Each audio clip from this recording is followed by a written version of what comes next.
escuchar.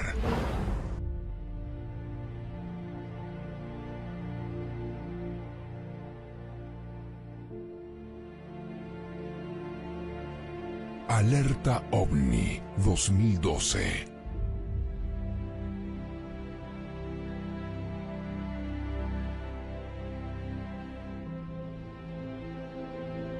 Bueno, ¿qué tal? Doy la bienvenida, un saludo a todos los amigos que están conectados, todos cordialmente invitados, como lo venimos anunciando.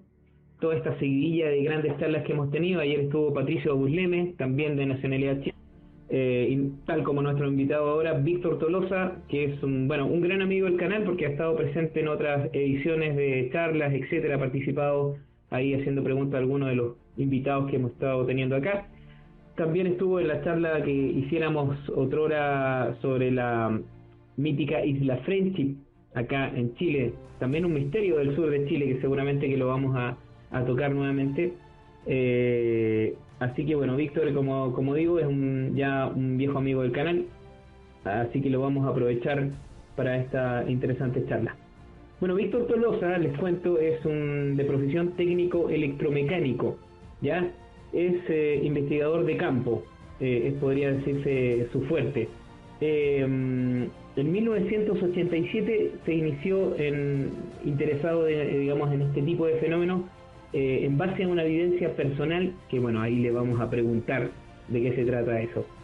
En el año 2008 se convirtió en corresponsal para la zona sur de Chile para CEIFAC, para la agrupación CEIFAC, que tiene origen en Concepción, también, que es una ciudad acá del sur de Chile.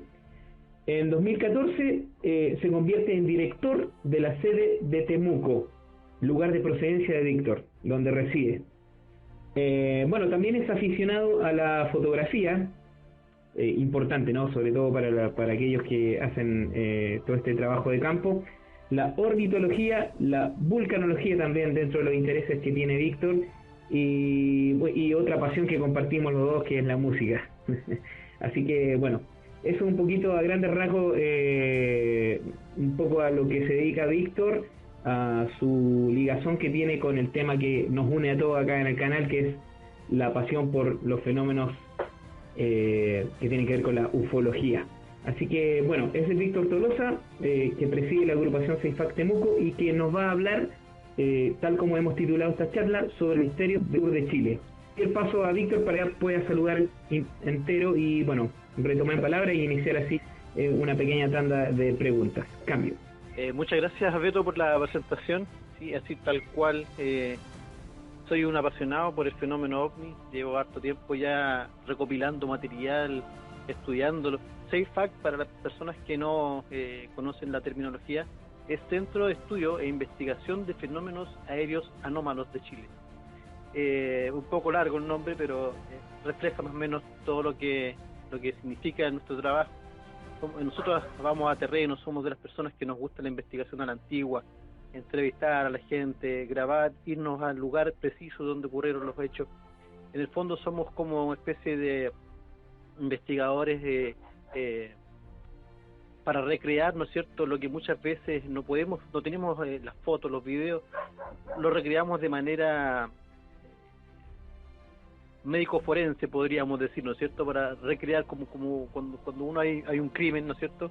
Es lo mismo acá. Cuando ha pasado mucho tiempo de un evento, se trata de reunir todas las piezas y rearmar el puzzle, y ese es nuestro trabajo. Así que bueno, hay otras cosas que son interesantes que podemos conversar hoy día. No sé si quieres partir con algunas preguntas o nos lanzamos de lleno con algunos de los temas que tengo preparados. Cambio. Muy bien. Sí, bueno, hacerte algunas preguntas un poco introductorias para que así también todos los amigos te puedan conocer un poquito más. Bueno, decíamos que el 2014 te convertías entonces en el director de la sede de Temuco de CEIFAC. No sé muy bien si CEIFAC ya existía como agrupación o nace ese año con, digamos, tú liderando la agrupación. Cambio. Sí, bueno, la agrupación CEIFAC partió con Eliseo Vivaca en Concepción el año 2006, ¿ya? Y yo di con ellos a través de investigando precisamente un caso acá cerca en Gorbea, y me contacté con Eliseo Vivaca, que es el director de CEIFAC Antofagasta en este minuto, fundador de esta agrupación, Y a partir del año 2008, después de mandar tiempo material a él, ¿no es cierto?, para su página web, él decidió ofrecerme trabajar para CEDIPAC como corresponsal en 2008. Entonces yo realizaba mis investigaciones por acá, por la zona, y le enviaba material a él para que lo publicáramos después, posteriormente, en la página web.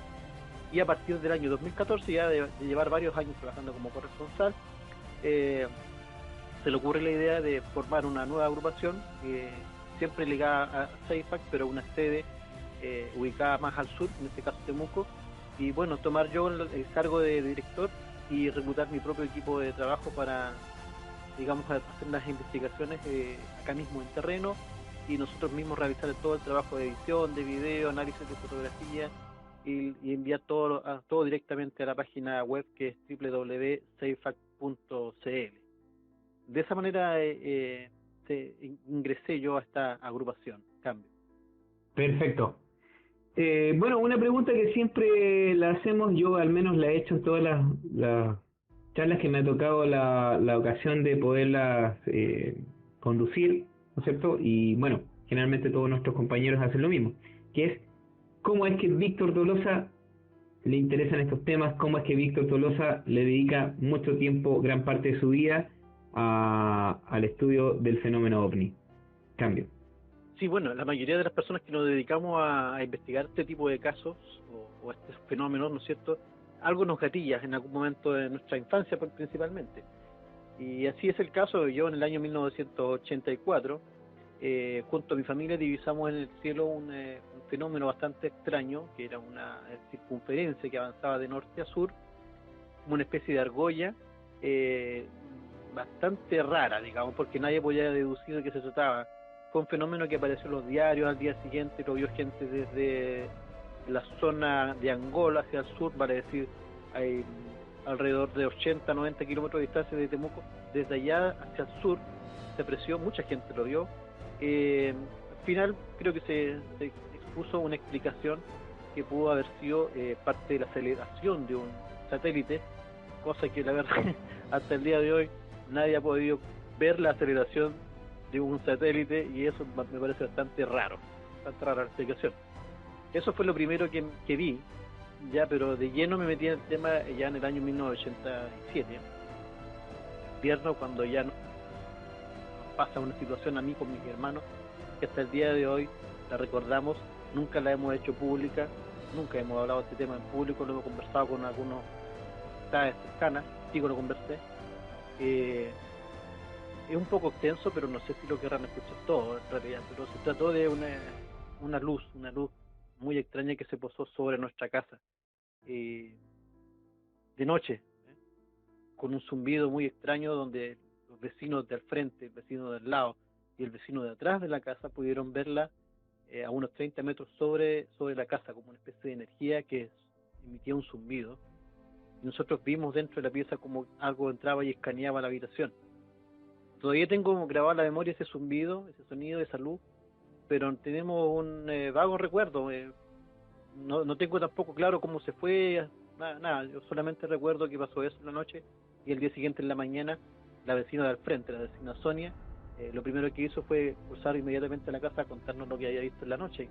Salió con su marido en bata al patio, porque lo que estaba arriba de la casa era algo que no se podía dejar pasar. No era como la luna, no era un helicóptero tampoco. Ella lo asimilaba con un helicóptero por el sonido de como que giraba algo, pero era muy luminoso y no se distinguía tampoco una forma, un fuselaje, sino que era mucha energía luminosa. Nada.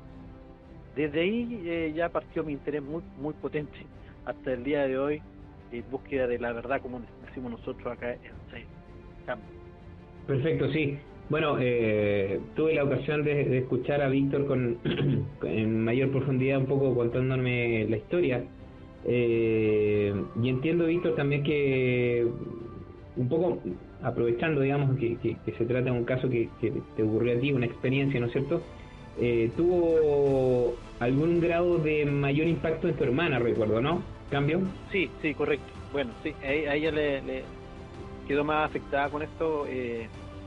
Bueno, ella estaba en la ventana que daba hacia la calle, y fue la primera que fue como entre comillas escaneada por esta luz que entró por la ventana y se quedó paralizada, sentada en la cama. Quería levantarse y no podía mover su cuerpo.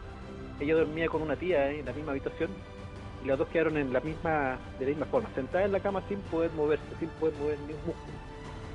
Y después a los meses ella no podía dormir tranquila, ella sentía que la observaban, veía, en la noche se despertaba, según ella no sabía si estaba soñando, estaba despierta, pero en varias ocasiones vio dos seres a los pies de la cama y uno junto a ella, al lado de la cama, digamos. Para decirlo con todas sus letras, tipo gris.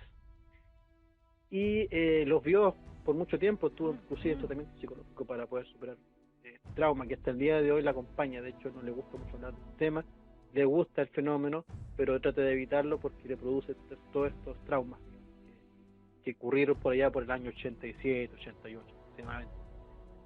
Y mi hermano menor también ha tenido algunas situaciones quizás un poco más ligadas a lo paranormal, pero sí ha tenido sensaciones muy similares que le pasa a mi hermana. Y en el caso mío, bueno, siempre tengo pesadillas con estos tipos, con estos seres.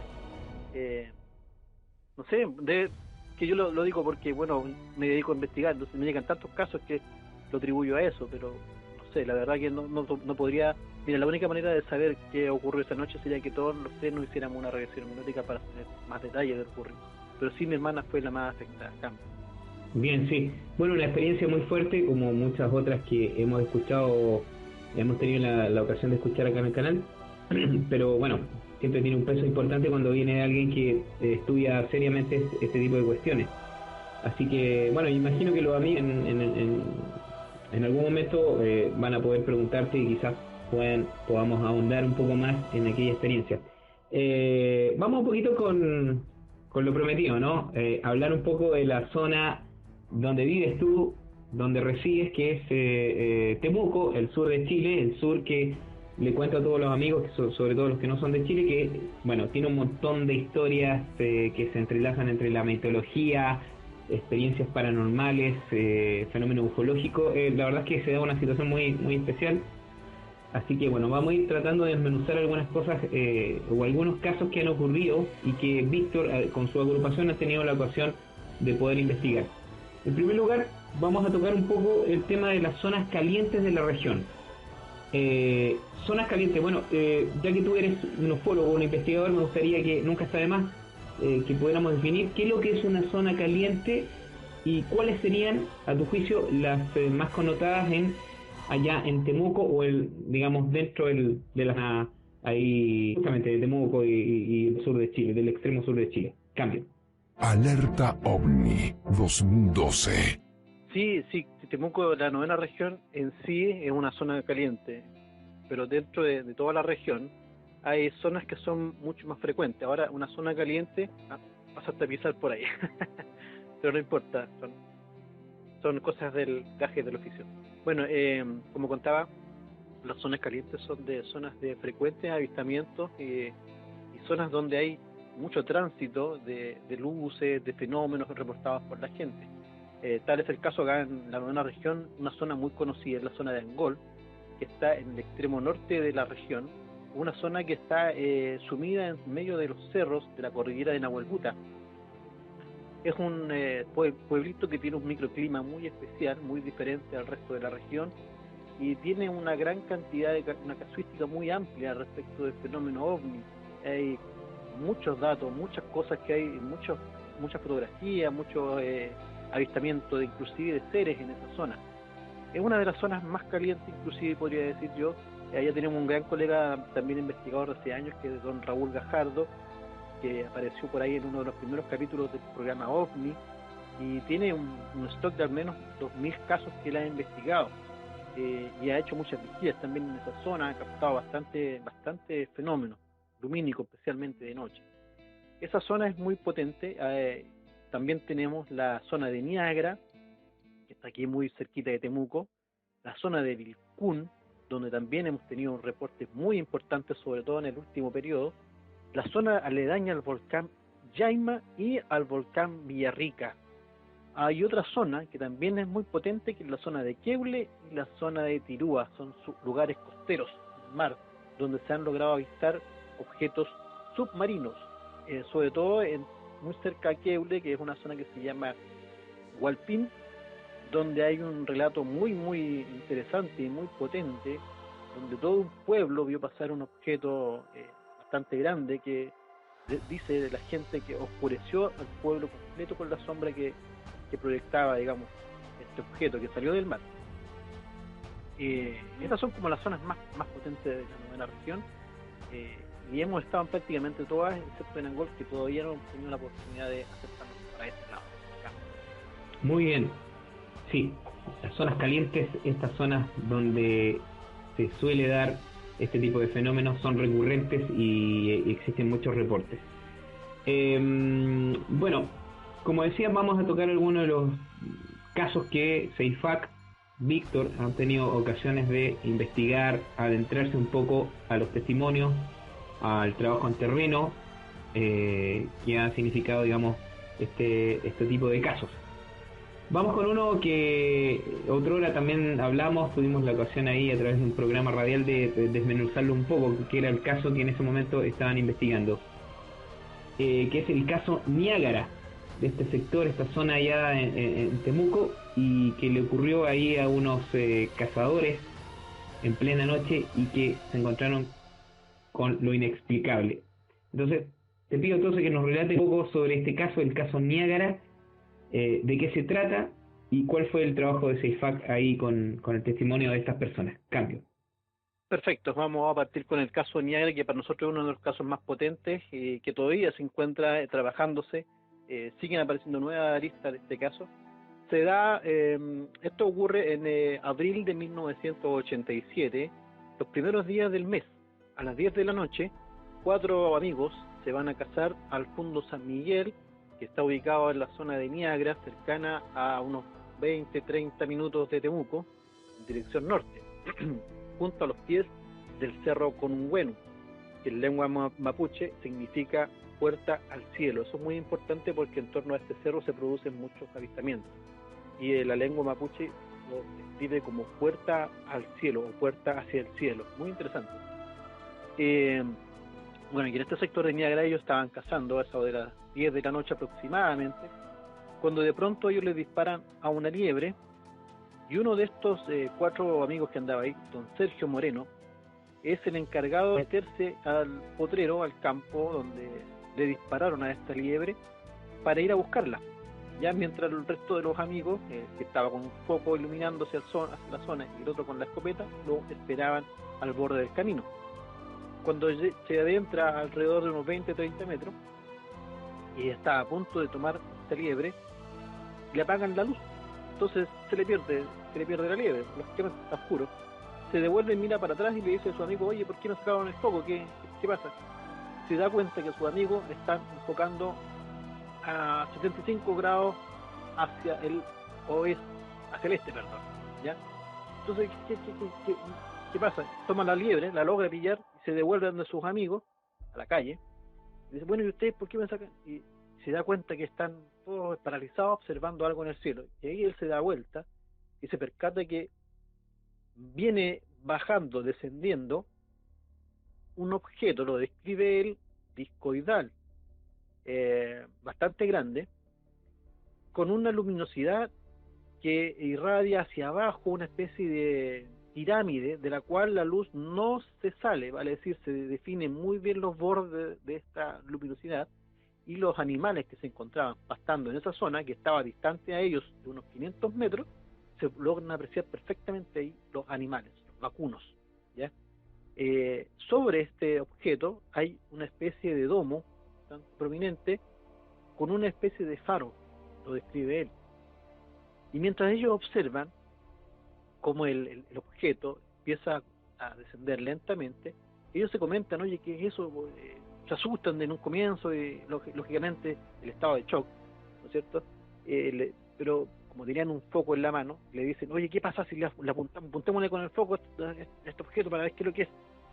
Entonces toman el foco, es muy potente, que normalmente se usa un foco o lámpara de vehículo, ¿no es cierto?, para cazar conejos en la noche.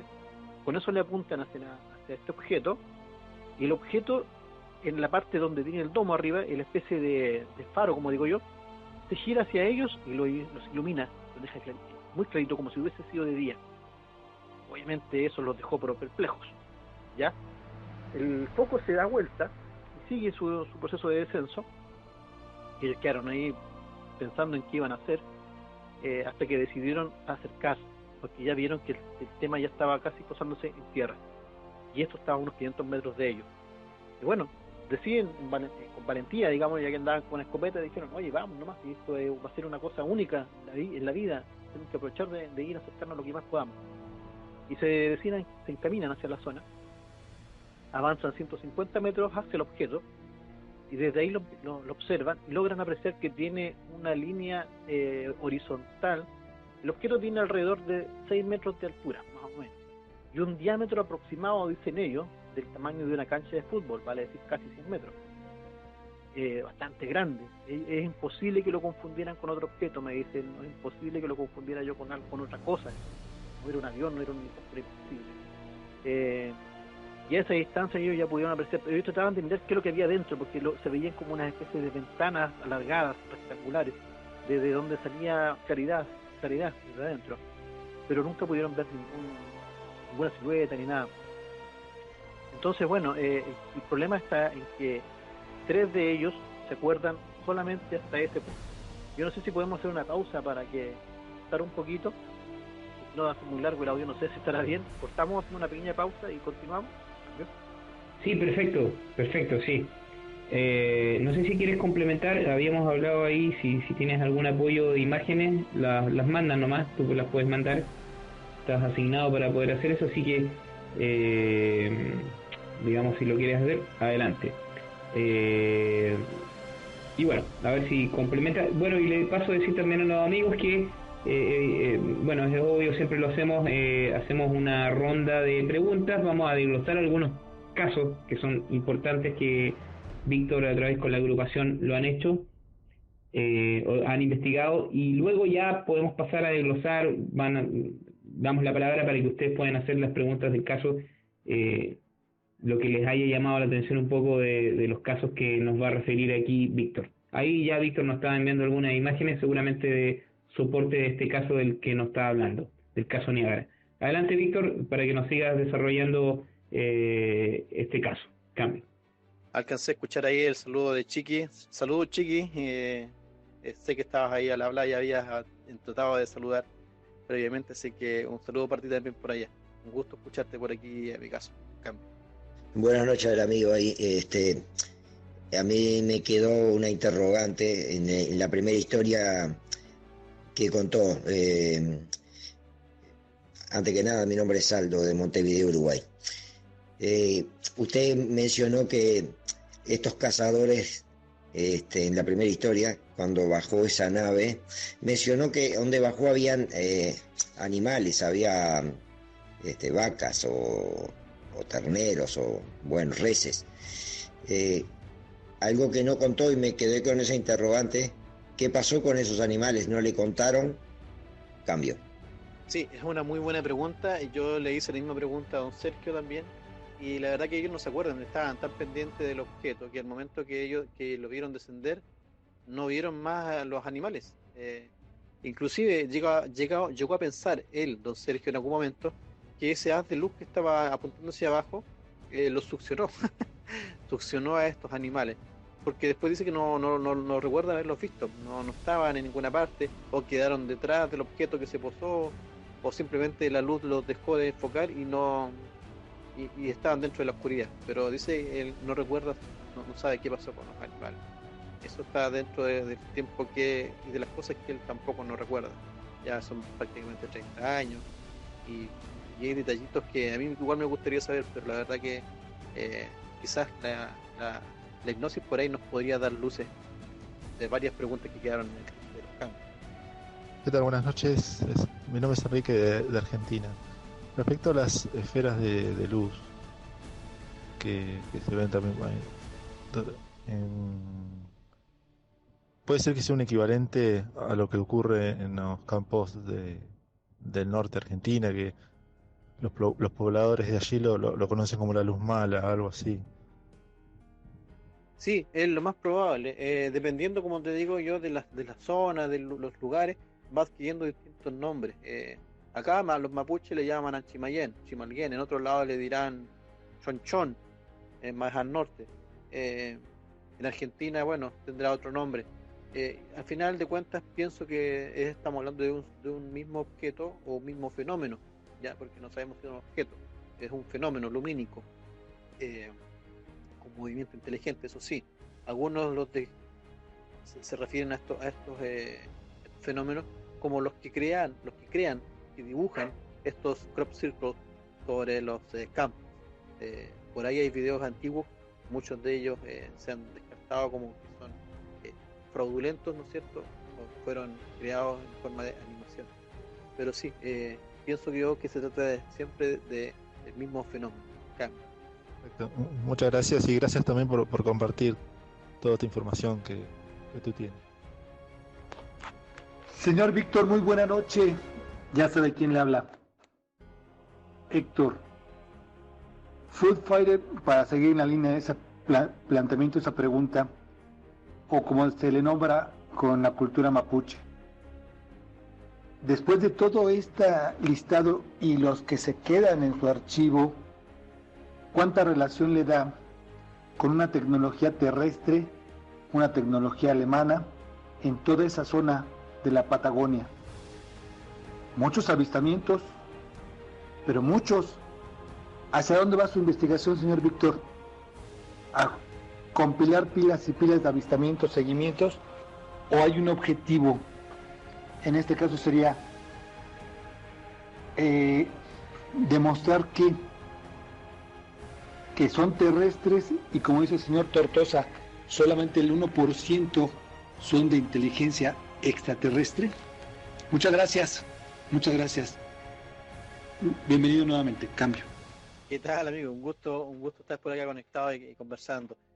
Sí, es una pregunta recurrente a todos los que investigamos los fenómenos respecto hacia dónde apunta nuestra investigación finalmente y qué creemos nosotros como personas comunes y corrientes. Y la verdad que siempre apunta hacia la verdad, siempre tratar de descifrar de qué se trata.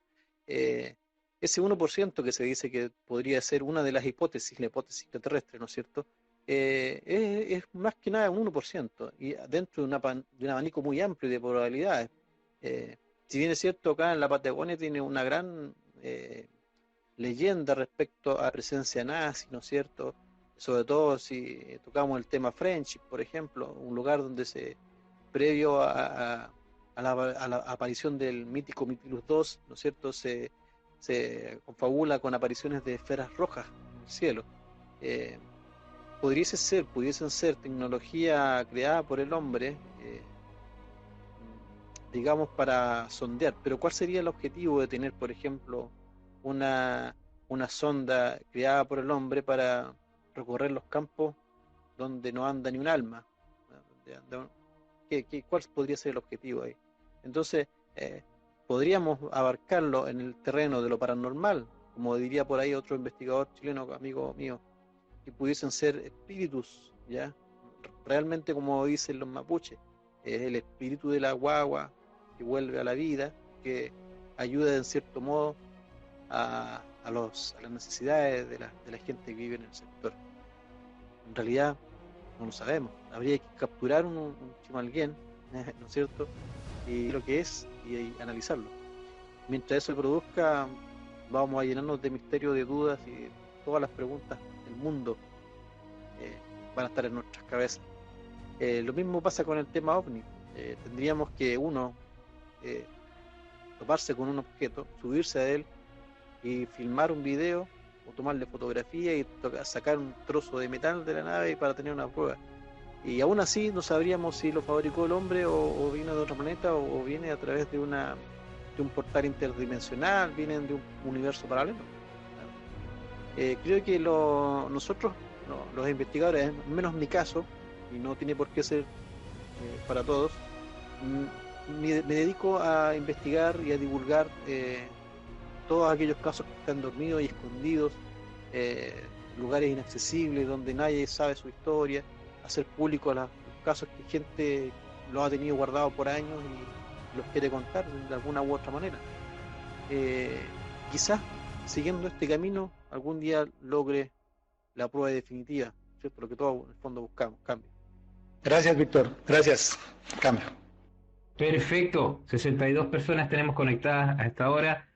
Víctor Tolosa, Misterios del Sur de Chile, revisión de algunos de interesantes casos que han acontecido en aquella zona. Así que bueno, adelante compañeros con sus preguntas también. Podemos proseguir aprovechando aquí la presencia de Víctor. Cambio. Buenas noches, Víctor. Recuerdo haber hablado contigo y vos dijiste que creías que el 1% de todo esto era real. Primer pregunta, ¿cuántos de todos los casos que has hablado crees que son real? Segundo, me quedó mucha duda con respecto a que plantan al feto que nace muerto y después lo riegan con sangre. ¿Sangre de dónde? Y esto se convierte en un Foo Fighter. ¿De qué manera podemos lograr eso? Porque si no, en los cementerios habría Foo Fighter por todos lados. Y última pregunta, dijiste que tu hermana recibió tratamiento psicológico para poder superar todo esto, que esto sucedió estando tu tía presente. Quiero saber qué es lo que dice tu tía con respecto a esto y si tu hermana siguió teniendo estos, no sé cómo llamarlos, porque no fue abducida, estas presencias extraterrestres, cambio. Ya no le cree, le van a cuestionar completamente. Y mi hermana sí, bueno, sí, vio grises en sus sueños, ella dice que ya no está segura si son sueños o no.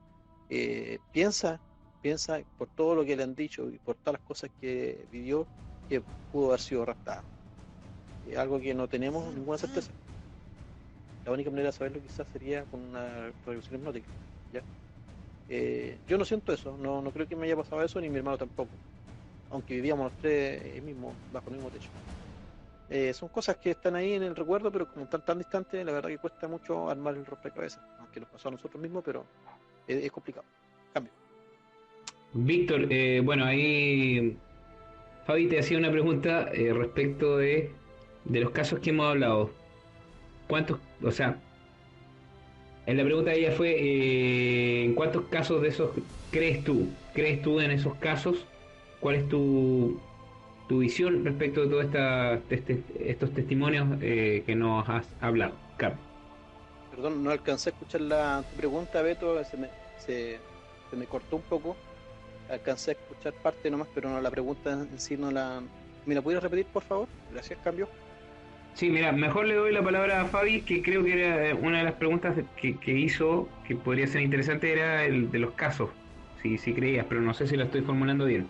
Adelante, Fabi, a ver si la puedes hacer tú. Cambio.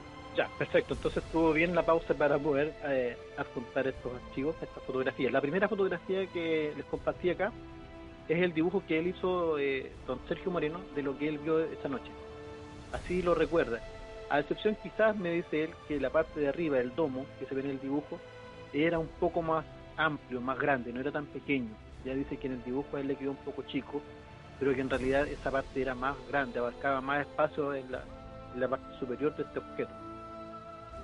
Y la segunda fotografía que les dejé ahí, bueno, es una donde me encuentro yo conversando precisamente con don Sergio Moreno, en la zona precisa donde ellos estaban cazando y de donde ellos vieron por primera vez este objeto. Y la tercera fotografía que les compartí es una explanada ahí, una especie de llanura donde se posó este objeto. Si se fijan, es el tamaño preciso de un campo de fútbol, ¿no? Un estadio. En esa zona dice que entró perfecto el objeto, cayó cupo de lado a lado, impecable, y habían animales tal como se aprecia en esa foto, sí, tal cual. Es como ver la imagen vivida de esa noche, con el objeto bajando en esa misma zona. Es un relato bastante sorprendente, pero lo más sorprendente viene ahora, porque ellos no se acuerdan, como les contaba, qué pasó después. Ellos llegan a 150 metros del objeto, una cuadra y media aproximadamente, pero luego de ahí no tienen mayor recuerdo de lo que pasó. No saben si caminaron, si se devolvieron. El recuerdo que tiene don Sergio Moreno, él, mi principal testigo, es que se subieron al auto, pero él recuerda cuando venían llegando a Temuco, digamos pasando un puente que se llama el Puente Niagara, que tiene un pequeño salto ahí el puente, El salto dentro del vehículo lo volvió a la realidad. No solo a él, sino que a todos los que venían dentro del vehículo. Ahí recién tomó conciencia, digamos, nuevamente. Ahora, ¿qué pasó? Esto dice que pudo haber sido, no sabe, estado oscuro, no sabe calcular la hora. Puede haber sido las 4 o 5 de la mañana, no está seguro. Pero ¿qué pasó en ese lapso de tiempo? De las 11, 10 y media, 11, hasta las 4 de la mañana. Él dice que no tiene ningún recuerdo, absolutamente nada. Bueno, el tema está en que ellos no conversaron de este fenómeno que habían visto hasta pasados unos 15 días. Después de 15 días recién se atrevieron a sentarse a conversar lo que había pasado, lo que habían vivido. Los tres amigos, tres de ellos, incluyendo a don Sergio, recuerdan hasta haber llegado a una distancia de 50 metros. Sin embargo, uno de ellos recuerda un fragmento un poco más. Él dice que se acuerda hasta que haber llegado a los pies de este objeto, y ahí donde pudo medir él, que medía aproximadamente 6 metros de altura, y describe, pero muy claramente, que ellos, los cuatro, se veían perfectamente reflejados en la superficie de este objeto discoidal metálico. Ellos dicen, bueno, él dice que parecía un espejo y se veían perfectamente mientras miraban el objeto. Y hasta ahí recuerda, y ya no hay nada más, no hay ningún otro recuerdo más de ninguno de ellos. Este personaje, desgraciadamente, el que recuerda visto el objeto más de cerca, ya falleció hace un par de años. Sin embargo, su hermano aún está vivo y él también recuerda gran parte de las cosas que él le contó. Ese tiempo perdido es lo que nos estamos concentrando ahora nosotros para ver qué más podemos lograr con eso. Y dentro de eso vamos a hacer una regresión hipnótica con un psicólogo que nos va a ayudar a ver qué más podemos tener de su relato. Cambio. Perfecto, sí, mira, me robaste justo ahí la pregunta porque te iba a consultar sobre ese tiempo perdido, ese lapsus que los protagonistas no recuerdan o no tienen muy claro cómo es que se sucedieron las cosas. Y tú me contabas hace algunos días atrás que habían podido reclutar ahí a un psicólogo y que tenían pensado volver a la carga con el caso y justamente ir a develar este tiempo perdido que podían tener los protagonistas. A tu juicio, entonces, ¿esto nos podría entregar mayores datos de lo que pudo haber pasado, de lo que implicó toda esa experiencia? ¿Cambio? Sí, desde luego, yo creo que es fundamental poder avanzar por este lado. Adelante, Víctor, ahí tuviste una pequeña caída. Cambio. Bueno, me parece que a Víctor le ha entrado una llamada porque ahí aparecen ocupados, así que es probable que justo le haya entrado una llamada. Seguramente está haciendo ahí todas las gestiones para cortar luego y volver a integrarse a la charla. Vuelvo a reiterar, amigos, que vamos a desarrollar un poquito más aquí con Víctor y luego damos paso para que ustedes puedan hacer presentes sus consultas. Víctor, no sé si se habrá desocupado, a ver si puedes volver. Cambio. Sí, por acá estamos. Justo entró una llamada, efectivamente. Así que ya estoy ahí mandando un mensaje para dejar en claro que estamos ocupados. Bueno, no recuerdo en qué parte quedamos, a ver si tú me recuerdas un poco, Cambio. No, estábamos hablando sobre, bueno, esta nueva arista que podría surgir con tener la posibilidad de hacer algún tipo de regresión o alguna sesión hipnótica que pueda arrojar más datos sobre ese tiempo perdido con los protagonistas. Cambio.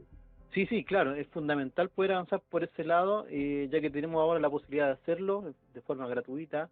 Y si hay algunas pequeñas reticencias de parte de don Sergio, le tiene un poco de miedo el tema, pero hemos estado tratando de convencerlo que no le va a pasar nada, y todo lo contrario, le va a ayudar a esclarecer las cosas y también le va a traer más tranquilidad también a su cabeza, que ha estado dando vueltas por tantos años este fenómeno. Así que esperamos poder avanzar luego y llegar a ese punto. Ahora hay una nueva arista de la que yo te comentaba durante la mañana, que si bien hay detalles que no puedo revelar aún por solicitud expresa de don Sergio, sí te puedo contar que apareció un personaje después de que ya publicamos nosotros el video en YouTube. Apareció un personaje al tiempo, a los meses después, en su casa, golpeando su puerta, que él no conocía. Ya simplemente se le acercó, por su nombre lo llamó, le dijo que lo quería conocer y conversó un par de minutos, y de pronto este caballero le dijo: ¿sabe qué? ¿Puedo ponerle la mano en el hombro? Sí, pues no hay problema, le dijo don Sergio.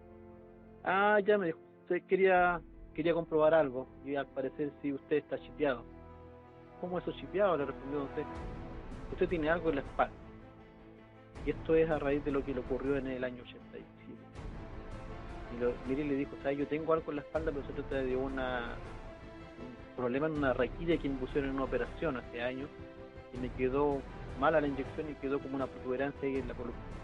No, le dijo, esta no es una protuberancia por una más puesta, es un chip que te lo está incrustado. Hasta ahí va la cosa, ¿ya?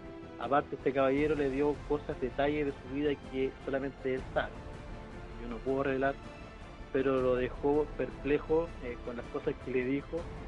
Y bueno, ahora él consultó con un médico qué pasaba con lo que tenía en la espalda. Le dijo que tenía un tema de una raquilla mal puesta, y el médico le dijo, ¿sabe qué? Eso no es una raquilla mal puesta, eso no se ve así cuando queda. Eso parece más que una hernia, ni siquiera es una hernia discal, le dijo, es otra cosa que tiene. Usted se incrustó, tuvo un accidente, algo así. Así que se pone más interesante la cosa. Cambio. Alerta OVNI 2012. Ah, perfecto. Bueno, cuando ya nos puedas develar un poco más sobre ese dato, va a estar interesante saberlo. Muy bien, eso era el caso Niágara. Así que ya lo saben, caso Niágara, sucedió ahí en Temuco. Así que si alguien tiene alguna duda al respecto, bueno, en su momento cuando demos el paso a las dudas, si alguien quiere ahondar en aquel caso, por favor, adelante. Pero vamos a otro interesante caso que lo tenemos acá dentro de nuestra pauta, que es el caso del niño de Choshuenco. El niño de Choshuenco. Es un caso muy interesante, muy interesante, que incluso iba a salir retratado en una serie mítica acá en Chile, ufológica, que se llamaba OVNI. Y entiendo que el protagonista, este niño, no dio su venia para poder salir ahí. Era un caso muy interesante que implicaba el interés de todos los ufólogos de la época. Bueno, Víctor nos va a contar sobre este caso, el niño de Choshuenco, qué pasa con este niño, qué fue lo que le ocurrió, y algo muy interesante, un hallazgo por Víctor y Seifax, que es que a pesar que este muchacho, el protagonista de esta historia que vamos a contar ahora, durante mucho tiempo tuvo un mutismo importante, no quería contar nada sobre su caso. Bueno, Víctor nos va a contar que lo contactó y que él está dispuesto a hablar, y que la primicia va a ser justamente acá de Víctor y Seifax. Muy bien, Víctor, entonces cuéntanos de qué se trata esto de la historia del niño de Choshuenco. Cambio. Ya, pues este es un tema que le tengo mucho cariño porque lo vengo siguiendo del año 96. Este caso apareció de un día para otro en el Diario Austral. El reportero Pablo Sandoval fue quien tomó este caso, lo entrevistó a este niño. Este lugar, Choshuenco, queda en la región de los lagos, una región más al sur de Temuco, pero sin embargo está relativamente cerca. Se encuentra a una distancia aproximada de 200 kilómetros desde Temuco. ¿Ya? Choshuenco es una zona cercana a un volcán, que es el volcán Mocho Choshuenco, y el sector donde ocurrieron estos hechos se llama La Rinconada. Es un punto muy alejado de todo, de la civilización, en esa época, el año 96, nulo internet, por supuesto, muy poco de todo en realidad, si la gente solamente escuchaba radio en esa zona. Este chico tenía 13 años por ese entonces, cuando fue entrevistado. Le contó al periodista un caso que, bueno, la gente del pueblo ya lo conocía, y por ahí se dio y salió a la luz pública, y finalmente se dio que este periodista se acercó a él a entrevistarlo. Y así después apareció gente de productores del programa OVNI que se acercaron a él después de enterarse del caso. Sin embargo, él se negó a participar, no quería ni siquiera que lo entrevistara nadie, ¿no? Un chico, imagínense, de campo. De hecho, su forma de expresarse lo delata, digamos, en cuanto a lo poco civilizado de sus conocimientos, más que lo que se enseñan en el colegio. Cuando él describe su experiencia, de hecho, lo hace de una forma muy fácil de entender. Él no usa terminología, por ejemplo, ufológica para describir lo que le ocurrió, o en ese entonces, digamos. Él describe que Y esto yo voy cambiando en este minuto la versión que aparece en el Diario Austral, porque después de conversar con él, me contó que lo que apareció en el Diario Austral está tergiversado, hay cosas que no están tal cual como él las escribió. Entonces el tema pasó que este chico, alrededor de los 8 años, ya tenía experiencia, ya veía cosas, soñaba con seres extraños. Él siempre pensaba que eran sueños nada más, hasta que un día dice que descendió algo, él lo describe como una nave, un aparato, dice, un aparato, y él se acercó a mirarlo, y cuando estaba tan cerca que pisó mal, y se cayó y se fue en contra de un borde de este aparato, y se pegó en el brazo, mucho dolor, en el sueño. Sin embargo, el día siguiente en la mañana tenía una marca en el brazo, en la misma parte donde se había golpeado. Desde ahí en adelante él pensó que el tema no era solamente sueño, sino que algo realmente le estaba ocurriendo. A los 10 años estaba con su abuelita dentro de su casa, digamos ya de noche, sintió la necesidad urgente de salir de su casa, motivado por algo inexplicable. De hecho dice que su cuerpo prácticamente estaba paralizado y se movía como por un mandato divino prácticamente, ¿no es cierto? Que algo lo movía y lo llevaba hacia afuera. El único que atinó fue a tomar en brazos a su perrito chico y llevarlo con él. Se adentró a un bosque cercano, caminó harto, dice que caminó mucho, en la oscuridad, inclusive hasta el punto de no saber de dónde se encontraba. Y es así cuando llega a una zona donde había algo que se había, bueno, en el diario dice que algo se había posado, pero en realidad no se posó. En el diario describe un objeto ovoidal. Sin embargo, cuando conversamos con una personal me dice que el objeto era alargado como un lápiz, ¿ya?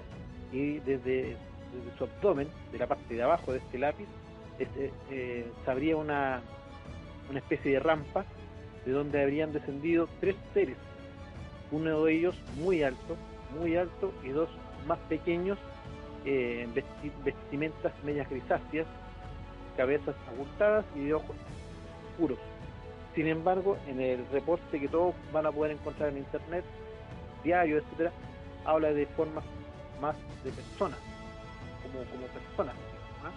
Como humanos. No era, él dice claramente que era otro tipo de uno muy alto y 2 muy pequeños y vestidos con, como digo yo, con una ropa gris y algo que les cruzaba el pecho, dice. Sabe que cómo describirlo.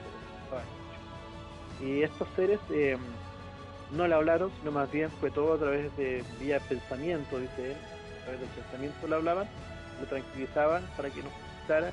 Sin embargo, dice que hubo un momento que ya su perrito ladraba y daba muchas vueltas y movía la cola y ladraba. Y era tanto que uno de estos seres tomó una especie de linterna, dice el niñito, apunta al perro y le pasa algo que le causó mucha gracia, porque el perro gesticulaba, movía los hocicos, se movía, corría para uno para otro, pero no se escuchaban los ladridos. Fue algo que provocó, dice este ser sobre el perro. Luego le dan de beber, saca algo uno de estos seres y le da de beber un líquido verde, que lo recuerda muy bien, un líquido verde, y con eso ya él se sintió mucho más tranquilo, más relajado y pudo instalar una conversación con él. Posteriormente a eso, él cuenta muchas cosas más al respecto de que él había viajado a un lugar distante de la Tierra a través de un asunto que dice como un túnel en espiral. Lo describía en ese tiempo, un túnel en espiral, y que mientras a más velocidad se tomaba este objeto, su cuerpo y su piel se estiraban al máximo. Él dice que era tanto estiramiento que le producía que al final se quedó dormido. Y cuando ya se encontró en el lugar donde lo llevaban estos seres, él dice que era artificial, que ellos venían de un planeta, digamos, que habían agotado sus recursos y que habían creado estos especie de instalaciones voladoras artificiales, y ya quedaban alrededor de 2000, el resto ya se habían destruido, y que estaban acá en búsqueda de cosas que ellos ya no tenían, principalmente el agua. De hecho se alimentan principalmente de agua, dice. Con el tiempo él siguió teniendo contacto con estos seres de forma de pensamiento, ¿no? hoy en día bueno, pasaron muchos años en que todo el mundo lo buscaba para poder entrevistarlo, nadie lo encontraba. 15 años después de ocurrido esto de la entrevista en el diario, apareció un compañero de liceo, don Raúl Núñez, lo entrevistó, dio algunos detalles de esto. Sin embargo, no aparecía don Evaristo Mollado, se llama él. Y bueno, fue que hace un par de meses atrás logré encontrarlo, años de búsqueda, y estaba menos cerca de acá viviendo. Ya hemos conversado telepáticamente y ya estamos a punto de lograr un acuerdo para reunirnos en forma presencial y conversar más profundamente de este caso que marcó un hito en la época de los 90, fines de los 90. Un caso muy importante y, como digo, yo tengo mucho aprecio, mucho cariño. Cambio. Perfecto, sí, y como contábamos, era un caso que se quiso en esta serie mítica OVNI poderlo traer, y lamentablemente, bueno, no pudieron contar con él porque él no dio su venia simplemente para hacer público esto, lo cual llama la atención, ¿no? Generalmente estamos acostumbrados a la gente que quiere tratar de tener algún tipo de visibilidad, de hacer ruido con este tipo de casos, y simplemente él no.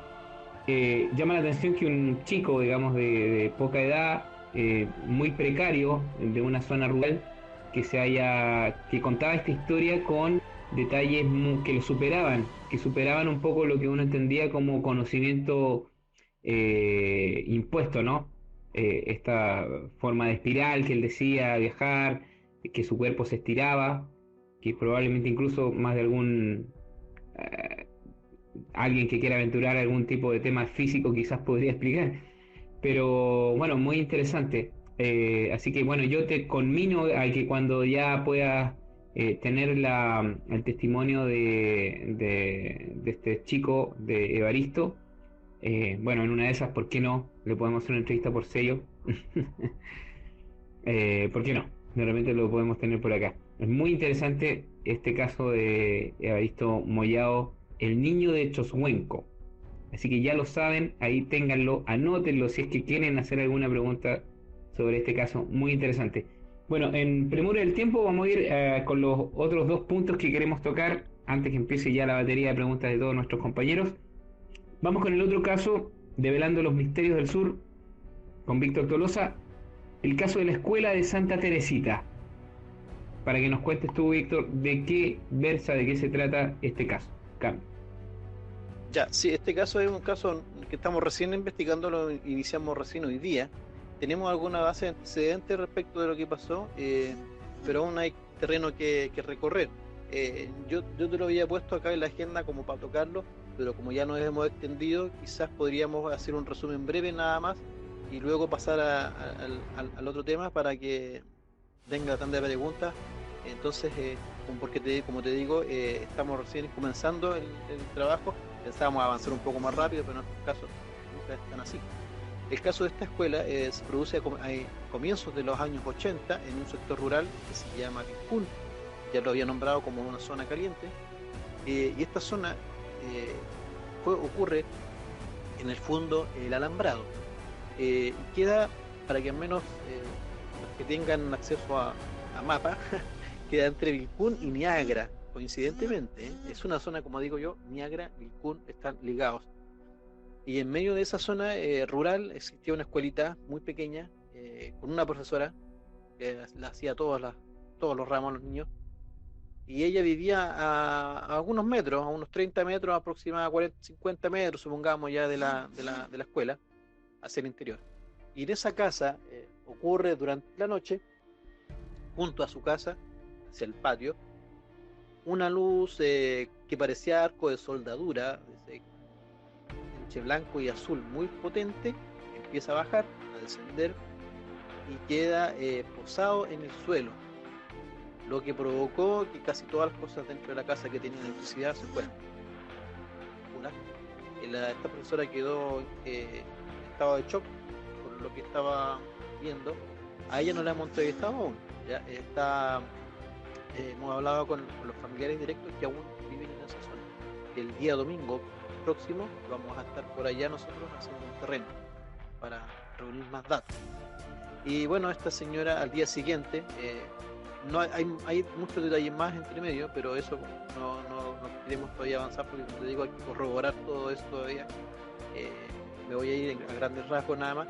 El tema está en que el día siguiente la zona donde este objeto se habría posado quedó calcinada, digamos, el pasto quedó quemado, y eso reflejó que algunos objetos de proporciones más o menos importantes, ella no sabe calcular, pero entre 20 a 30 metros aproximadamente tendría de diámetro la circunferencia.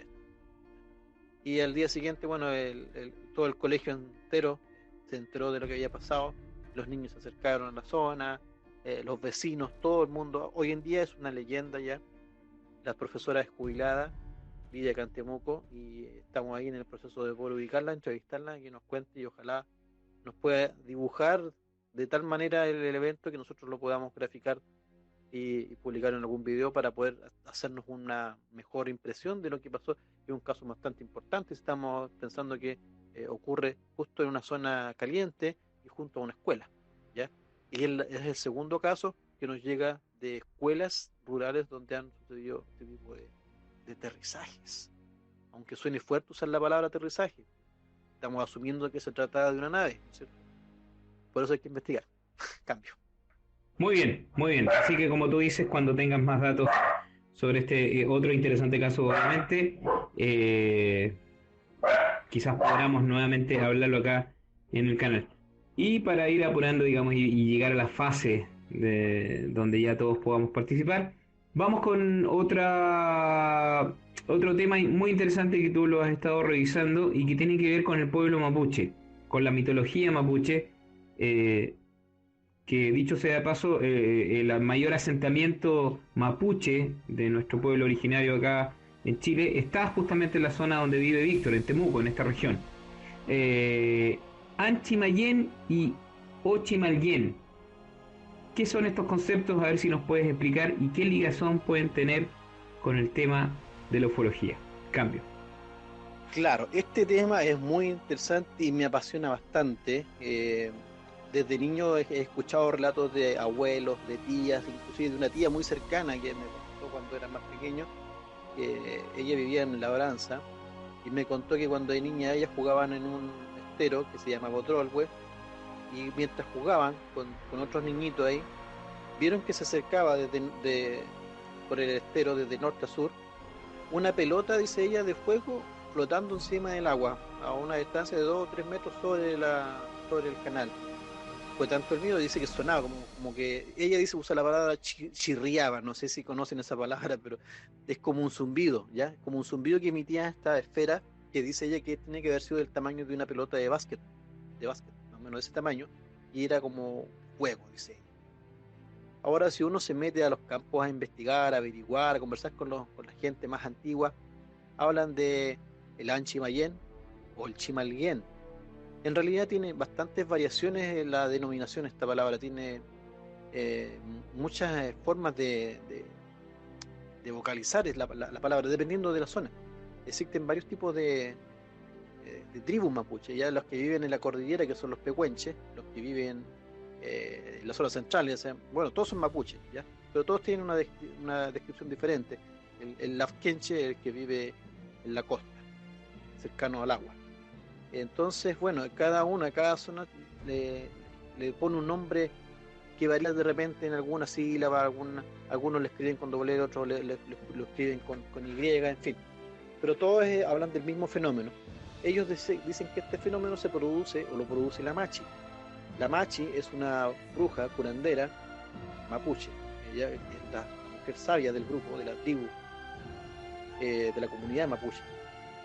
Ella tiene los dones, la capacidad de crear magia, ¿cierto? Y a través de esta magia ella produce, solamente ella tiene la capacidad, dice la leyenda, la mitología mapuche, de crear el Anchimayén. ¿Para qué? ¿Con qué finalidad? Para resguardar los campos de quienes lo contratan, entre comillas, ¿ya? ¿Cómo lo hace? Normalmente, dice la leyenda, que lo hacen con fetos que nacen muertos, ¿ya? Con bebés que nacen muertos. Ella los entierra, hay un proceso ahí, no lo conozco muy a fondo, pero lo que cuenta la mitología es que se entierra donde cae la gotera del agua de la casa, y una vez que ya creció al tamaño que ella lo desea, nace nuevamente a la vida, pero en forma de luz, como una pelota, como una esfera, controlada por ella, ¿ya? Y esta esfera la alimenta a ella con leche, con sangre o con miel, dependiendo la misión que se le quiere encargar. Ahora, dependiendo de la zona, hay otras personas, otros tribus mapuches, que dicen que cuando aparece un chimayén sobre las copas de los árboles, sobre las rucas, es porque trae un mal augurio, que alguien en la familia va a morir. Pero todas estas personas que describen estos fenómenos ocurridos desde épocas muy antiguas, los describen como esferas luminosas fugaces y movedizas. Si tú te acercas demasiado a uno de estos Anchimayén, ellos te van a perder, te van a marear, te van a hacer ir de un lado a otro y te van a alejar del lugar a donde tú querías ir, ¿ya? Y esa es la manera de ellos de alejarte de la zona. Te persiguen, te llevan de un lado para otro, finalmente estás toda la noche dando vueltas y no sabes para qué lado vas. Eso le pasó a mi abuelo cuenta esa historia. Se encontró con un Anchimayén, no tuve toda la noche dando vueltas de un lado para otro hasta que amaneció recién ahí, se dio cuenta más o menos dónde estaba el camino de vuelta a la casa, lo que él cuenta. Y es justamente porque él pasó cerca de una comunidad mapuche. Entonces ahí está un poco la coincidencia. Y bueno, ¿por qué yo lo sitúo dentro del campo de la ufología? Porque su movimiento, como ellos lo describen, yo jamás he visto un chimalguén, pero la gente que lo ha visto lo describe como una esfera luminosa que puede atravesar, inclusive se mete dentro de los árboles, pasa en los bosques, siempre está sobre las copas de los árboles, vuela en formas de zigzag, emite un chirrido, dicen los mapuches, o una especie de zumbido, y es de color intenso y parece una esfera de fuego. Y me hace mucha alusión a los cazas de fuego de la Segunda Guerra Mundial, más conocidos como Foo Fighters, que acompañaron los vuelos de los P-51 norteamericanos, de los Stuttgart, ¿no es cierto?, alemanes. Estos objetos los describen del tamaño de una esfera, que muchos científicos dicen que se tratan de rayos globulares, cosa que a mí no me parece que una bandada de rayos globulares vaya a ir acompañando una escuadrilla de aviones, por ejemplo. Entonces, la similitud, lo que yo pienso es que esta mitología mapuche tiene mucho que ver con la ufología, que lo que ellos llaman el Chimayén, para nosotros es Foo Fighter. Para lo que ellos es el cherrufe, para nosotros son meteoritos. Ellos le llaman cherrufe a los objetos que caen del cielo y dicen que ellos vienen con una finalidad: tomar a la machi que ha hecho mal las cosas, llevársela, desaparecer hasta hacerla morir, y luego a toda su descendencia. Es muy extraño lo que cuentan ellos. Ese tema es lo que yo quería comentarles, es algo de lo que estoy trabajando, llevo tiempo acumulando material para esto, pretendo escribir un libro referente a esto, y hay mucho material más, y podríamos extendernos toda la noche hablando pero tampoco es la idea, así que la idea es que participen, conversemos un rato, antes de que me tenga que ir, porque mis tiempos son súper cortos, y seguramente la persona que me llamó ya me va a llamar de nuevo. Cambio. Muy bien, perfecto, muy interesante esto último de un poco de la mitología mapuche, de la cultura mapuche, y que no tan solo esto que nos ha costado Víctor, sino que muchas cosas más curiosamente se pueden extrapolar o se puede hacer el paralelo con los relatos modernos que tienen que ver con la ufología, con fenómenos que se pueden situar dentro del fenómeno OVNI. Bueno, hemos revisado algunas cosas como las zonas calientes de la región, ¿no es cierto? Estas zonas que son propensas o que son recurrentes para el fenómeno. El caso Niágara, estos cazadores, ¿no es cierto?, que están ahí y que de pronto ven un objeto inmenso. Sí, en realidad tal vez no me expliqué bien. Yo te pregunté directamente, sabiendo que vos decís que un 2% de los casos son reales o extraterrestres, bueno, que realmente merecen una investigación. De los casos que nos hablaste, si bien entiendo que vas a escribir un libro sobre esto y todo, ¿en cuántos realmente crees? Primero. Y segundo, ¿cómo puedo hacer, plantando literalmente el feto de cualquier cosa, que aparezcan Foo Fighters? O casualmente, da la casualidad que, no sé cómo decirle, perdón por no conocer las terminologías correctas, esta señora planta el feto y casualmente aparece un Foo Fighter, porque no entiendo la asociación en realidad? Cambio. Ya, sí, la primera pregunta, hay varios casos que los que yo creo harto, por ejemplo en el caso de Niagara, creo mucho y estoy prácticamente seguro que lo que vieron ellos fue real, no solamente por el testimonio que él me da, sino que porque además dentro de la investigación de terreno que nosotros hicimos aquel día, apareció un testigo que no estaba contemplado, que vive aproximadamente a 800 metros, casi, no sé, un kilómetro más o menos de donde ocurrió el fenómeno, y ese día que nos encontrábamos en terreno, nos preguntó qué hacíamos ahí y le explicamos y él concordó con la historia y él, antes de que le dijéramos nada, comenzó a contar lo que él había vivido y lo vio desde otro ángulo. Vale decir que triangulamos la zona y concordó la descripción de él con la de don Sergio, y él vio prácticamente lo mismo, exactamente lo mismo, y a él también le llegó el haz de luz desde esa especie de faro que tenía arriba este objeto. Por eso yo en este caso y en varios más tengo mi fe puesta. En el caso del niño Choshuenco es un caso más complejo, habría que quiero conversar más con él personalmente, porque conversando con él directamente podría yo, y junto con el psicólogo, determinar qué tipo de historia es, si tiene asidero o no tiene asidero. Es un caso que nos interesa medirlo desde el plano psicológico primero que nada, antes de asegurarlo como real. Con respecto a lo de la Machi, como te digo, vuelvo a reiterar, es solamente un mito. Es lo que cuentan. Nunca ninguna persona ha visto a una Machi enterrando un feto y que salga de ahí un fighter. Es una explicación media infantil que le dan los mapuches a este fenómeno que es recurrente en los campos. Así como ellos cuentan que acá en el sur de Chile, donde están todas las islas desde Chiloé hacia el sur, hay cientos de islas dispersas. Se cuenta que aquello ocurrió porque se pelearon dos serpientes, dicen los mapuches, Tren Tren y Caicay Pilú, que eran dos serpientes, hijas de los dioses mapuches, una que estaba a cargo de los mares y otra que estaba a cargo de resguardar la tierra, y ambas pelean. Tras esta pelea se crean estos islotes. Tren Tren trató de salvar lo que más pudo y mantuvo flota algunas islas, sin embargo las zonas inundadas y los valles que provocó Caicay Pilú quedaron bajo el agua. Esa es la explicación que le dan ellos a quizás un sismo, por lo que se sabe que esto fue un terremoto que inundó esas zonas en el sur de Chile. Lo mismo pasa con el tema Foo Fighter. Ellos explican el tema Foo Fighter como un fenómeno producido por una Machi, y eso le da atribuciones a la Machi, más encima le hace propaganda el poder que tiene la Machi, pero en realidad no es tan así. Como te digo, es mitología. Cambio. ¿Qué tal? Buenas noches, Juan de acá de Monterrey. Un saludo a todos. ¿Qué tal el invitado ahí? Bienvenido.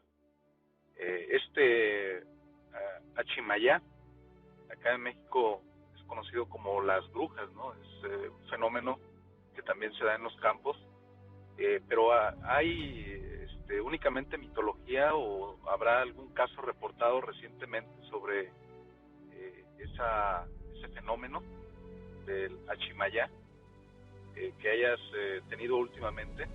Te voy a comentar algo. De hecho, mi suegro tuvo un avistamiento de luces zumbantes, así como dices tú, unas bolas zumbantes después de una lluvia en un pueblo. Así es de que es algo muy, pues, al parecer diseminado por toda América Latina o el mundo, quién sabe, o es un fenómeno tal vez natural que no hemos podido explicar, pero existe, ¿no? Y en ese sentido, digo, porque pues aquí en México, tanto allá como en Chile, pues al parecer la connotación es algo espiritual. En tu investigación, dentro de todo lo que tú has visto, ¿hay alguna línea que hayas detectado entre el fenómeno ufológico y lo paranormal, lo espiritual? ¿Es algo junto? ¿No tiene nada que ver uno con el otro? ¿Cuál es tu opinión acerca de ello, Cambio? Es un planteamiento interesante. Hoy en día, en la actualidad, porque la mayoría de los casos de Achimayén llevan años ahí, cuenta historia del boca a boca. Sin embargo, hoy en día, en la actualidad, se han reportado casos en zonas muy específicas y siempre son ligadas a zonas donde hay agua, ríos, canales, vados, zonas húmedas. Espíritus, no lo sé. ya entramos a un campo que yo no manejo, que es el campo de lo paranormal, no porque no me guste, sino que porque ya tiene que ver mucho con creer en estos fenómenos. Yo creo que el fenómeno del Anchimayén o el Chimalguén o las bolas de fuego es un fenómeno que existe, que hay gente que lo ha visto y que creo en los testimonios de la gente que lo ha visto. Saber el origen de eso es algo que me apasiona y que me lleva mucho tiempo en su búsqueda. Ojalá pudiese yo en algún momento encontrarme con uno de estos fenómenos, y de hecho he intentado ir a las zonas donde se frecuentan estos fenómenos para tratar de captarlos de forma infructuosa. No he logrado. Sin embargo, no creo que tenga un asidero paranormal, no creo que se trate de entierros, por ejemplo.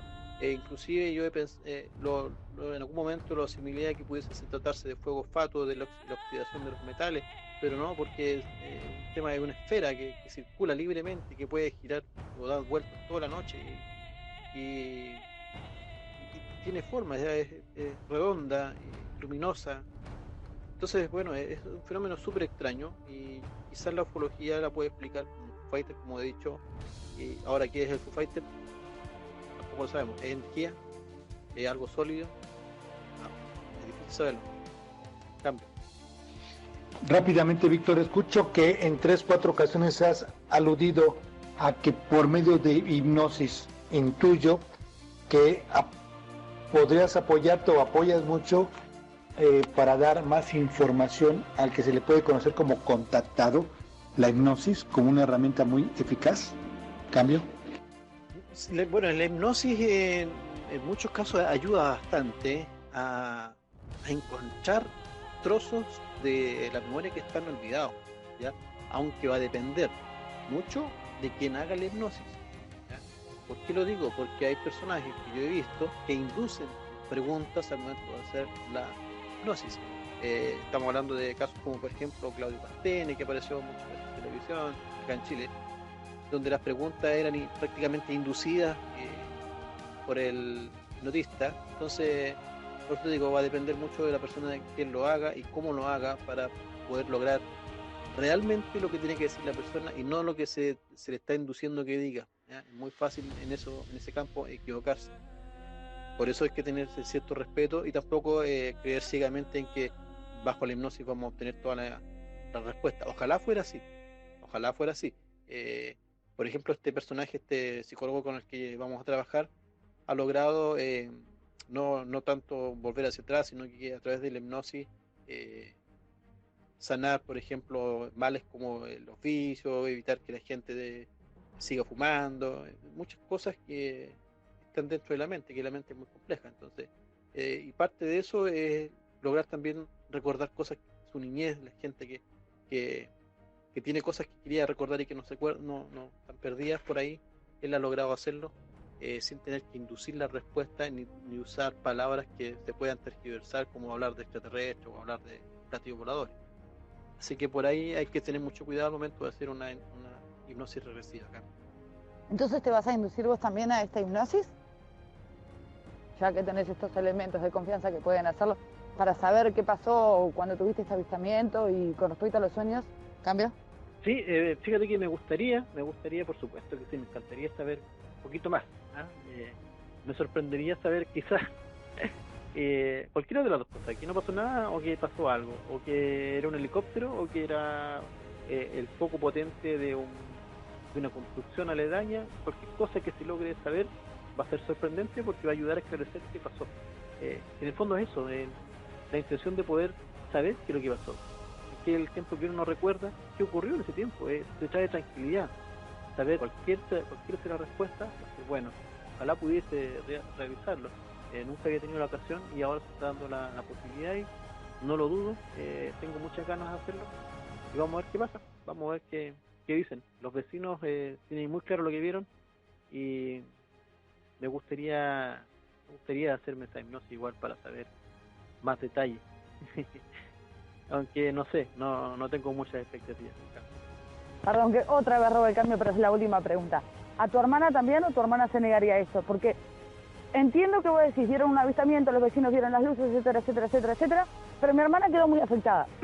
Después tuvo estas presencias de seres en el cuarto, pero mi hermana y mi tía quedaron muy afectadas. O sea, que ellas vieron o pasaron por algo que vos y tu hermano no, incluyendo a tus vecinos. Por alguna razón quedó tan traumatizada. ¿Tu hermana se sometería a esto? Cambia. Justamente eso iba a decir en la respuesta anterior. De hecho, me interesa más que ella se haga una regresión que yo, porque yo no tengo esa sensación de que voy a lograr algo espectacular, que fui raptado. No tengo esa sensación, no lo creo. En cambio, sí mi hermana. Yo creo que ella sí, porque tiene una... tú la ves, le muestras un dibujo de un gris y vas a ver cómo se le encrespa la piel, se le paran los pelos, se paraliza. Es algo que terror, pero atroz. Entonces, yo creo que por ahí me gustaría más. Ahora, si está dispuesta, no lo sé. Y si lo estuviera, nunca se lo he preguntado, también se lo va a hacer complicado porque está viviendo en España. Así que tendríamos que esperar a que venga a Chile para poder hacerlo. Pero me encantaría que se lo hiciera. Cambio. Hola Víctor, ¿cómo estás? Disculpa, llegué un poco atrasado, la verdad estoy trabajando. Yo te hablé por Facebook, le vi 021, desde la tercera región Vallenar. Mira, estaba captando un poco lo que estabas hablando. Tuvimos la oportunidad de haber experimentado con una hipnosis regresiva hace unos años atrás, con 2 personas, ya. Una persona, la cual hipnotizó a un amigo, y en algún asunto teníamos unas dudas con él. De una ruptura bien extraña, me gustaría conversar contigo más tarde, ¿ya? Y también personalmente me sometí a una hipnosis. Es algo confuso para mí todavía porque no lo entiendo bien. No logro entender muy bien algunas cosas. Pero la verdad es que está como la duda, ya todavía no sé, yo creo que lamentablemente este amigo que nos hizo era un antropólogo, él falleció en extrañas circunstancias. Es una historia muy larga, pero voy a comunicarme contigo después y te voy a ir contando de a poco, ¿ya? Es complicado, ¿ya? Así que, bueno, estoy a la escucha por mientras, Cambio. ¿Cómo estás, Levi? Qué bien, qué bueno que te conectaste, ya pensé que no iba a llegar. Sí, mira, acá, por ejemplo, acá en Temuco existe un caballero, se llama Sergio Castro, que publicita por Facebook hipnosis regresivas para quitar malos hábitos, para quitar vicios, traumas, etcétera, hipnosis regresiva, pero él no es psicólogo. ¿Ah? Él, al parecer, hizo un curso por ahí, no sé si online, no lo sé, para qué voy a mentir, pero él no tiene título de psicólogo ni nada por el estilo. Por eso digo que hay que tener ojo con quién te hace la hipnosis. Acá este chico graduado, es licenciado en psicología y específicamente en tema de hipnosis, así que él es colombiano, estudió en Colombia y se hizo el magíster, si no me equivoco, en México, no estoy muy seguro, no recuerdo bien en qué parte de México, pero tiene subtítulos y tiene currículum, digamos, como para saber que está haciendo un trabajo serio y especializado, como te digo, él especializado en eso. Y como te digo, un amplio currículum, así que espero que el trabajo que vaya a hacer lo vaya a hacer, confío que lo va a hacer muy bien. Cambio. También última pregunta, Víctor. Cuando escuché el caso del niño, al escucharte, me hiciste recordar lo que narra Ricardo González. Sabes a quién me refiero, peruano y radicado mucho en Argentina. Pero al mismo tiempo me recordaste a El misterio de Belicena Vitca, Pablo Adolfo Santa Cruz, Felipe Moyán. La señora es llevada, vuelo, narra similar a lo que tú narraste. Ricardo González, un símil que de 18 años la voz sube hasta la parte de arriba del edificio donde vivía en Perú y de allí sale y el contacto, una nave y toda una historia tanto de Belicena Vitca, la madre de Felipe Moyán, y Ricardo González. Tú sabes que hay. Tengo un alto porcentaje de idea que Ricardo, como otras personas que están en una nave, así como ayer el Cabo Valdés, o esos contactados, se les altera por completo la noción. Es decir, son afectados neuronalmente. Y por eso esas lagunas, Víctor. ¿Por qué tanto paralelismos con tantos casos como el del niño y como los que te menciono? ¿Cuál es tu opinión? Gracias. Cambio. Es un tema muy controversial. Acá en Chile hay varios investigadores, colegas míos, que tallantemente le hacen la cruz a los contactados. es difícil porque igual son personas, muchos de ellos que ni siquiera buscan publicidad. Hay algunos que tengo que reconocer que se dedican a hacer giras, se dedican a hacer charlas, terapias de sanaciones, en los cuales acá en Chile, por ejemplo, hay uno que cobra 190.000 pesos chilenos solamente por asistir a una de estas charlas de curaciones, y no sé, la verdad que nunca he visto a nadie que se haya curado en una de sus charlas. Entonces hay muchos charlatán. Pero por ejemplo, en el caso de Evaristo Moyao, es un chico que ha estado oculto a la prensa, oculto a todo, y lleva años ahí sin contar su historia. Mira, él hoy en día le pasó algo similar a lo que le pasó al Cabo Valdés. Él hoy día es cristiano. Cuando conversé el otro día con él, me contaba que él ahora entiende perfectamente quiénes son, qué quieren, de dónde vienen, lo entiende todo. Inclusive yo, cuando le conté mi caso, me dijo, yo sé perfectamente qué hacían y por qué tu hermana quedó así. Me dijo, cuando conversemos de forma personal, te lo voy a dar a conocer, y ahí lo vas a entender todo. Por eso quiero dar mi testimonio, me dijo Evaristo Moyao, porque quiero que la gente sepa, ahora, después de años, quiero dar mi testimonio. Yo sé que cuando era chico no quería publicidad ni nada, bueno, pero ahora entendí que el mensaje hay que difundirlo y hay que expandirlo. Yo no quiero plata, no quiero ganar nada, absolutamente nada, simplemente quiero dar a conocer lo que sé, lo que viví, mi vivencia. Si lo tomas por ese lado, quizás este contactado sea real, ¿eh?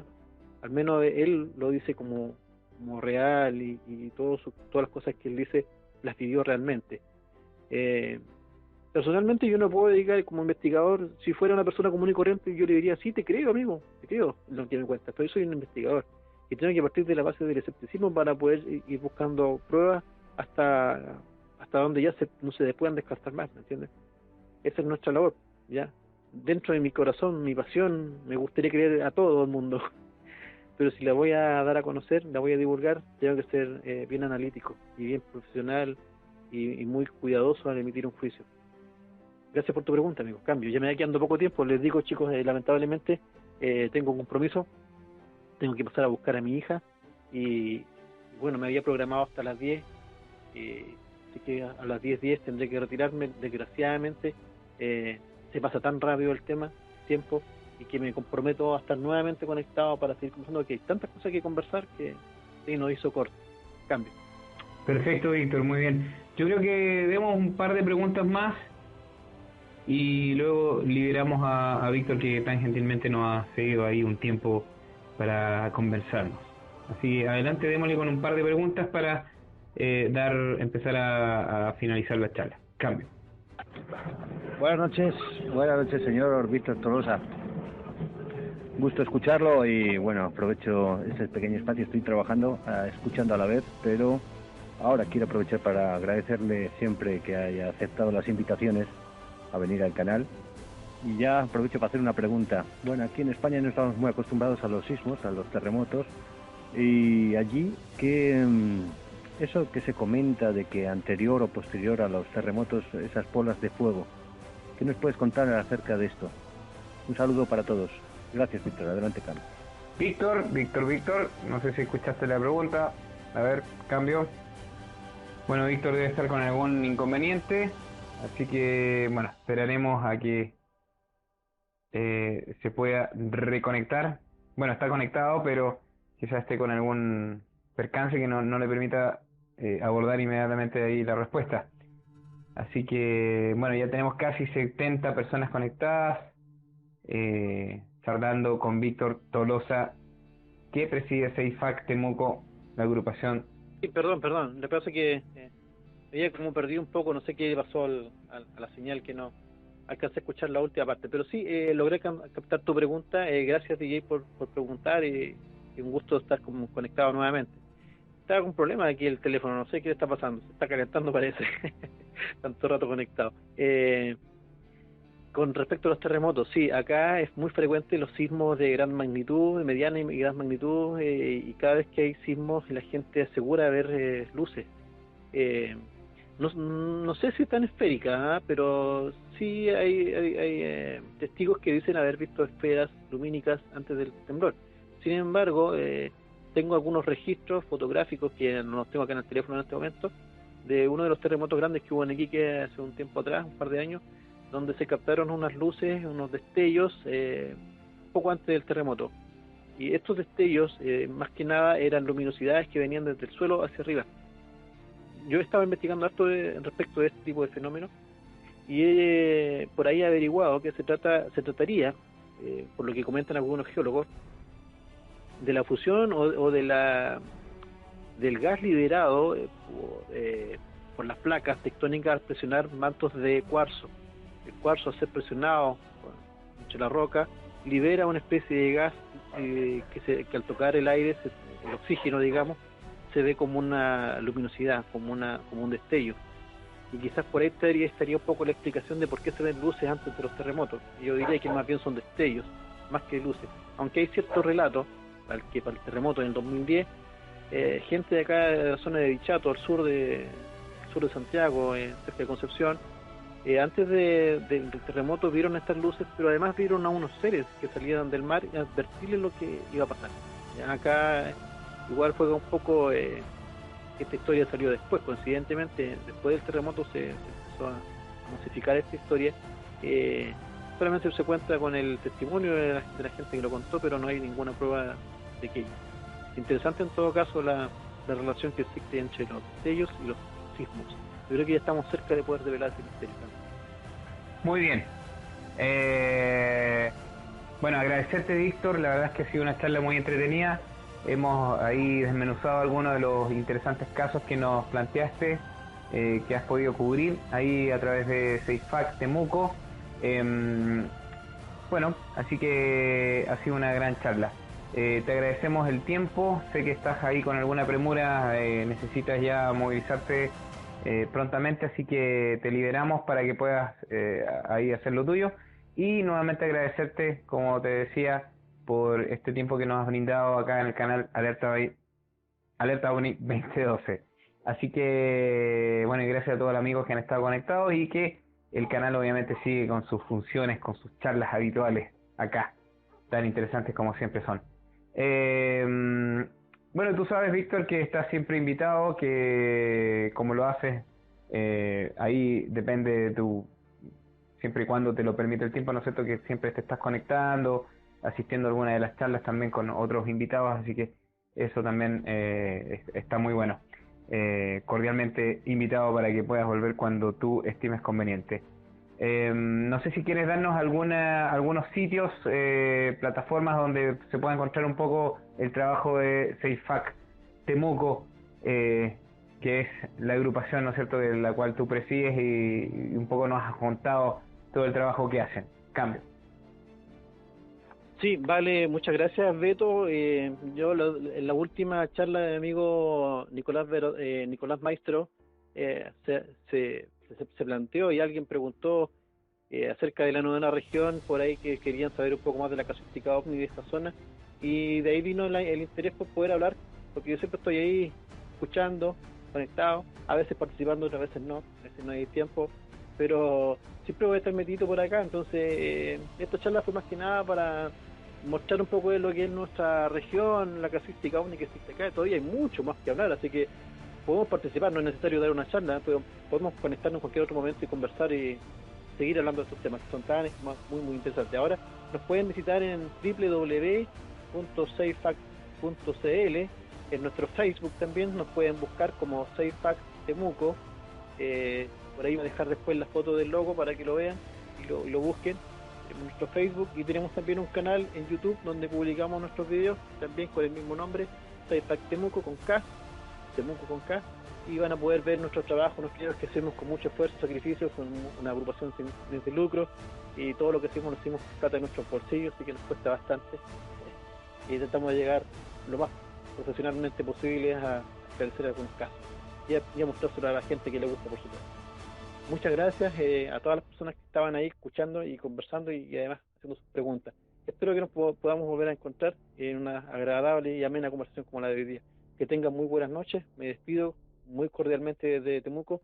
Un abrazo para todos y que les vaya muy bien. Muchas gracias. Muy bien. Víctor Tolosa, directamente desde Temuco, novena región de Chile, hablándonos de los misterios del sur de Chile propiamente tal. Ahí dejamos comprometido también a Víctor cuando uno de estos casos que nos ha contado el niño de Choswenco, muy interesante, ya que él va a tener la ocasión de poder entrevistarlo en una de esas, nos hace el nexo y lo tenemos también hablando por el canal, ¿por qué no? Así que ahí lo comprometemos un poco a Víctor.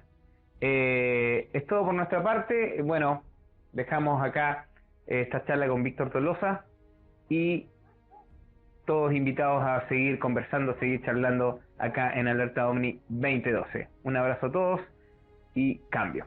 Visítenos en nuestro blog www.aifo.net.